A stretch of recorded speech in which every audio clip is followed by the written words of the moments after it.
Hey guys, I'm Kenny Willenberg with A2K, Allegiance to the King. I was just going to share some thoughts to you today about mercy. So, in reading Matthew chapter 5, verse 7, it says, "Blessed are the merciful, for they shall receive mercy." It's one of those things where a lot of times in life we are all looking for ways to be happy, to be blessed. A lot of people spend a lot of their life looking for ways to make themselves happy and be blessed. And here we're told the thing here is if blessed are the merciful, for they shall receive mercy. So if we want to be happy and blessed, if we want to receive mercy, then we should be merciful. So let's get some ideas of what that mercy would practically look like. And a few different examples here. So a little while back, I was driving along. I was just talking, not paying super close attention to the speed I was going. A police officer pulled me over.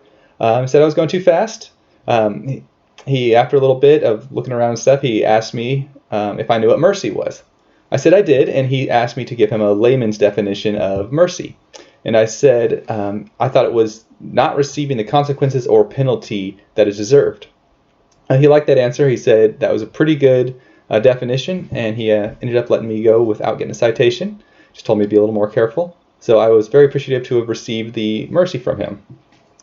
Also, an idea of mercy is a lot of times before we have dinner, we'll say a blessing for the food. And a lot of times my 5-year-old daughter, Isla, she likes to be the one to do that. And she'll put in some different things here and there. And a while back, she was praying and she was thanking God for the food. And she thanked God for all his mercy. And afterwards, I asked her, I was like, Isla, do you know what mercy is? And she said, yes, it's getting extra chances. And I smiled and I thought that was a pretty good definition as well. Getting extra chances.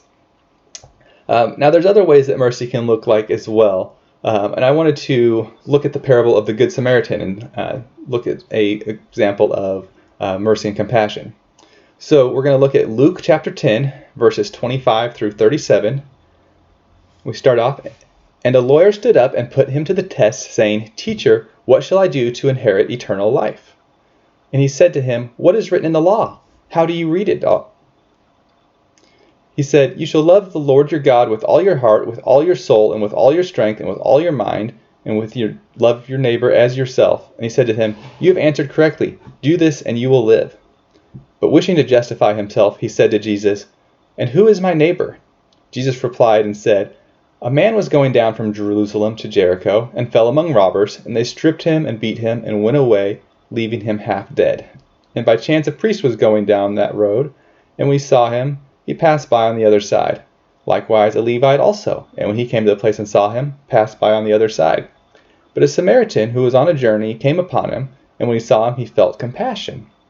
And he came to him and bandaged up his wounds, pouring oil and wine on them, and he put him on his own beast and brought him to an inn, and took care of him. And the next day he took out 2 denarii and gave it to the innkeeper, and said, 'Take care of him, and whatever more you spend, when I return, I will repay you.' Which of these 3 do you think proved to be a neighbor to the man who fell into the robber's hands?" And he said, "To the one who had showed mercy toward him." And Jesus said to him, "Go and do the same." Such an awesome passage here. I just love this story. Here we see the example of someone showing mercy. They had compassion. They showed mercy to this person that was in a bad spot. And especially important here, I think, is that Jesus says, "Go and do the same." We're here told to go and show mercy in the same way that this Good Samaritan did. And what were some ways that mercy practically looked like for the Good Samaritan? Well, he had compassion. He came to him and bandaged up his wounds, pouring oil and wine on them. He put him on his own beast, and he took him to an inn and took care of him. And then he took his own money and gave it to the innkeeper. So here we have someone, they are taking their own time, their own energy. They're letting someone use their possessions, and then they're also donating their money to this person that was in need. And that is called having compassion or having mercy on people. Now, if we're to go and do the same, we need to look at some ways that we could be doing that in our own lives here and today. I think it's really important that if we want to be merciful to people, then we need to look at some ways that we are living now and how we could be more merciful in that. I just think it's something that I want to encourage you all to look at. And let's focus on being as more merciful and really doing the same things that Jesus gave us an example of. God bless you.